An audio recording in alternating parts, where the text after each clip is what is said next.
This is Only Horror. If you can hear me, then it's already too late. Let's begin.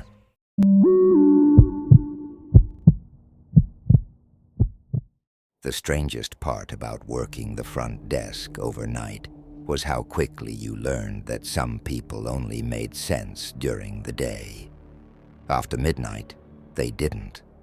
I worked at a roadside hotel about 40 minutes outside the city. 2 floors, outside entrances, a vending alcove, and a front desk that looked nicer than the rest of the building. Most nights were boring.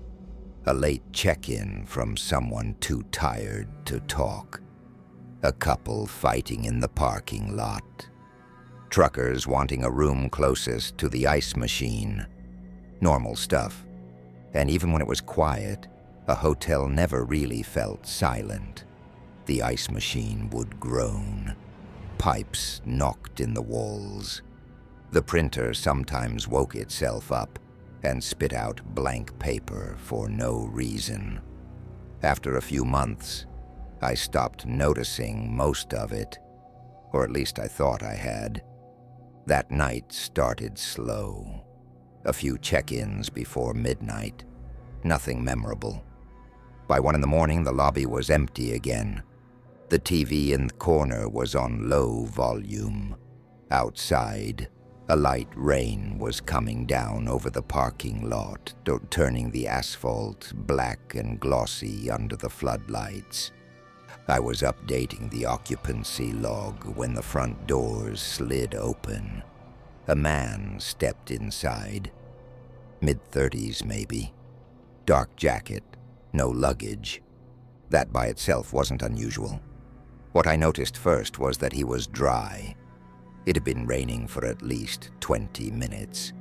Not heavy, but enough that anyone walking in from the lot should have had damp shoulders or water on their sleeves. He didn't. He came to the desk. "I need to check in." "Sure," I said. "Last name?" "Mercer. Daniel Mercer." I typed it in, and there it was. Daniel Mercer, already checked in. Room 214, 1 king bed, checked in at 12:17 a.m. For a second I thought maybe I was blanking, but I knew I would have remembered a 1 o'clock check-in on a night that quiet. I looked back up at him. "It looks like you already have a room with us." He frowned. Not angry, just confused. "No, I don't." I checked the reservation again, then asked for ID. He handed it over right away. Daniel Mercer. Same spelling, same birth date, same address listed on the reservation. The last 4 digits on his card matched the one on file. That was the moment it stopped feeling like a booking error and started feeling impossible. "It says you were checked in about 40 minutes ago." He leaned in just enough to look. "That's not possible." Something about the way he said it bothered me. He didn't sound surprised. He sounded certain, like he wasn't disagreeing with me, like he was telling me a fact I was supposed to understand. I clicked lower into the reservation. It had been checked in under my login. That made my stomach tighten, because I knew exactly who I had checked in that night, and room 214 wasn't one of them. The digital signature was attached too. I turned the pad toward him. "Is that your signature?" He looked down. For the first time since he came in, he seemed unsettled. "No," he said quietly. "That's not mine." I stared at the signature. It wasn't scribbled. It was neat, careful, almost like somebody had gone out of their way to make it readable. I picked up the desk phone and called room 214.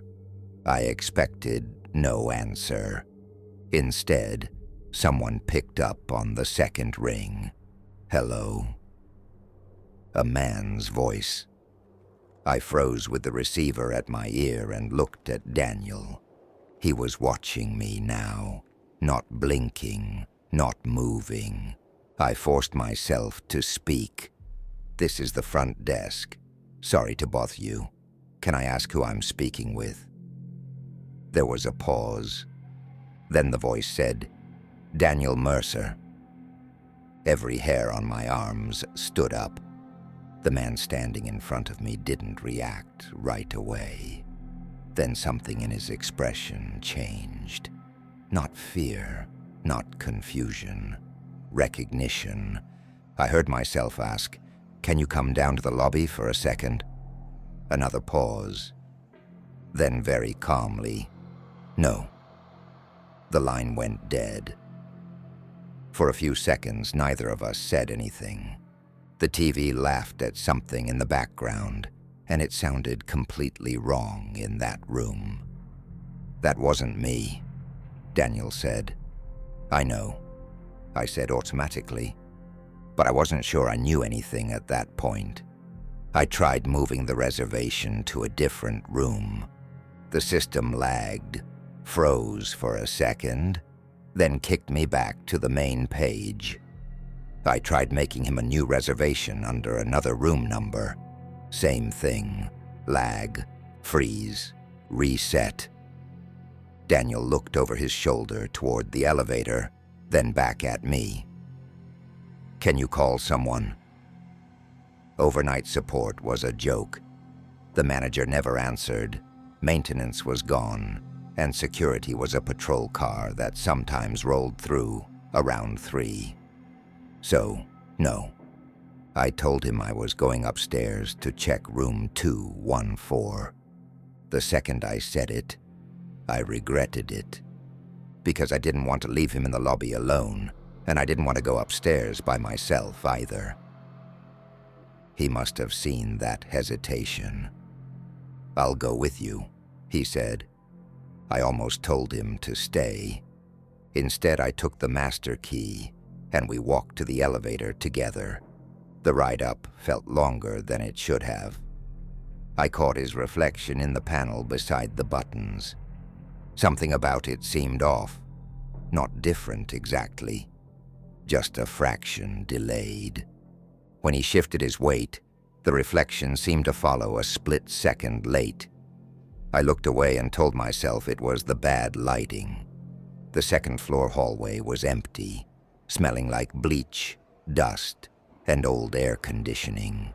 Room 214 was near the end, and the door was slightly open, not wide, just enough to show darkness inside. We both stopped. Then from inside the room we heard a TV, low, crackling. Daniel looked at me. "I'm not in there," he said. Hearing it in that hallway made my stomach turn. I pushed the door open with the master key in my hand. The room was empty. Bed made, no luggage, no sign anyone had settled in. But the television was on. Static, gray, soft, almost whispering. I crossed the room and shut it off. The silence afterward felt worse. Daniel stayed near the doorway. "See?" he said quietly. "I told you."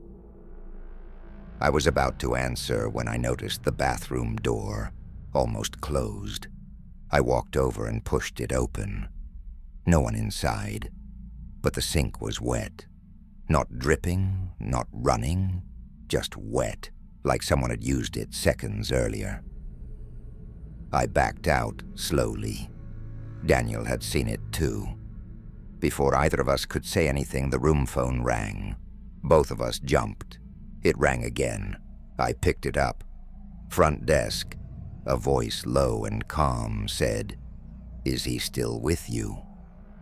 My throat went dry. "Who is this?" The voice ignored me. "Don't let him leave the lobby again." Click.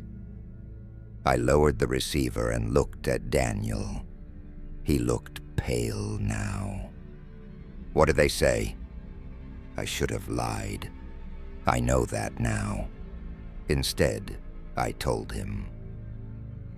The second I finished, something changed in his face. Not dramatically, just enough. Enough that if I hadn't already been scared, I might not have caught it. His expression didn't fall. It reset, like he had just heard the part he was waiting for. He looked past me, toward the dresser mirror. I followed his gaze. Only one of us was in it. Me. I turned so fast I nearly lost my footing. Daniel was still standing there, in front of me, exactly where he'd been. But the mirror behind him reflected empty space. My whole body went cold. He saw that I had noticed, and he smiled, small, calm, almost relieved. Then in the exact same voice from the phone, he said, "I told you, that wasn't me." I ran out of room 214 and into the hallway. For maybe 2 seconds I heard footsteps behind me. Then nothing. The elevator was too far. I took the stairs and nearly missed a step halfway down, slamming my shoulder into the wall hard enough to bruise it. When I reached the lobby, the front desk phone was already ringing. I let it ring twice. A man whispered, "Do not go back upstairs." Then the line went dead. I locked the front doors, locked the office, pulled up the cameras, and stayed behind the desk until daylight with every lobby light on. At 3:12 a.m., the camera outside room 214 went black. At 3:13, it came back. The hallway was empty. At 3:14, the elevator camera showed a man stepping in on the second floor. Dark jacket, jeans, no luggage. His face was angled down. He rode to the lobby. When the doors opened on camera, no one came out. The elevator stood empty for several seconds before the doors closed again. I never went near it. Morning shift came in at 6. Sandra took one look at me and asked if I was sick. I told her I quit before she even set her bag down. Then I told her what happened. She listened without interrupting. When I finished, she only asked one thing. "What room?" 214, I said.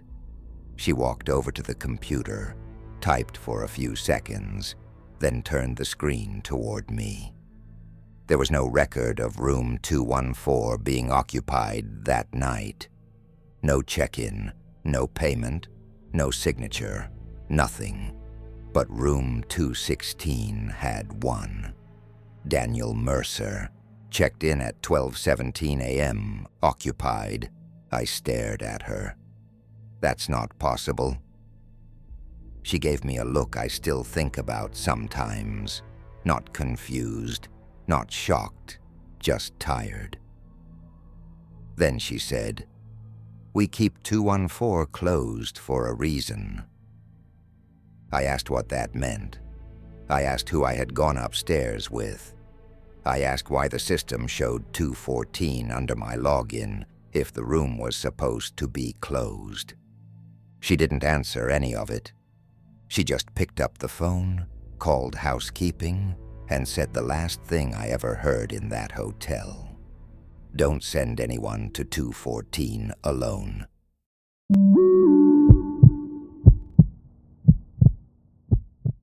If you enjoyed tonight's story, drop a comment and tell me where you're listening from. And if you want more horror like this, make sure you're subscribed. New stories are coming soon. Until next time, keep the lights on.